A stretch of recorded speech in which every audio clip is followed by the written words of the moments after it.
Assalamualaikum warahmatullahi wabarakatuh. Perkenalkan, saya Alifa Amatullah Novebra dengan NPM C1B020106. Di sini saya akan menjelaskan apa sih itu inflasi. Simak videonya.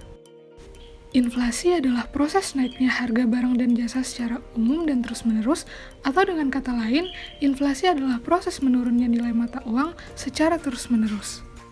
Contoh inflasi, pada tahun 2010 kita dapat membeli 10 kg beras dengan harga 60.000 atau dengan 6.000 per kilonya. Namun pada tahun 2015, dengan uang 60.000, kita hanya mendapat 6 kg beras dengan harga 10.000 per kilogramnya.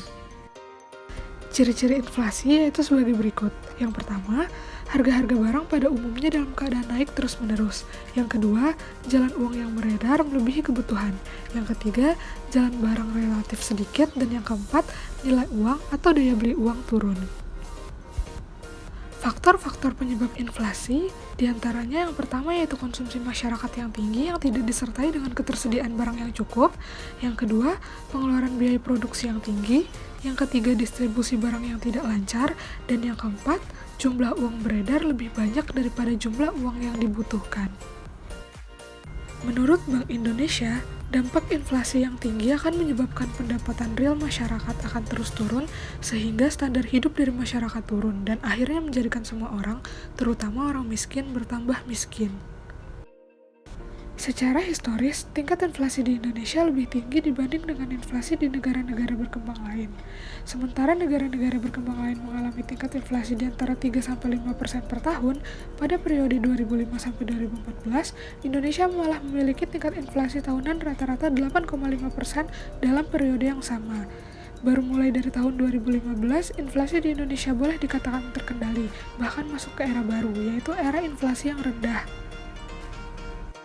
Menurut saya, dengan adanya wabah COVID-19 ini, perekonomian dunia mengalami tekanan, tidak terkecuali Indonesia. Terjadinya inflasi beberapa bulan terakhir menjadi bukti bahwa adanya pandemi COVID-19 ikut berpengaruh terhadap perekonomian Indonesia. Inflasi kecenderungan naiknya harga barang dan jasa pada umumnya yang berlangsung secara terus-menerus. Adapun kebijakan yang dilakukan oleh Bank Indonesia untuk mengurangi dan mengendalikan inflasi, yang pertama yaitu mengurangi uang yang beredar, yang kedua meningkatkan nilai suku bunga, yang ketiga mengadakan operasi pasar terbuka, dan yang keempat memberikan subsidi kepada perusahaan produksi agar biaya produksi dapat ditekan. Selain itu, kita juga dapat membantu mengurangi inflasi dengan cara mengurangi perilaku konsumtif yang berlebihan yang dapat menyebabkan kelangkaan barang, dan dengan cara menabung. Karena dengan menabung, kita dapat mengurangi tingkat peredaran uang. Sekian pemaparan materi dari saya, lebih dan kurang saya mohon maaf. Terima kasih. Wassalamualaikum warahmatullahi wabarakatuh.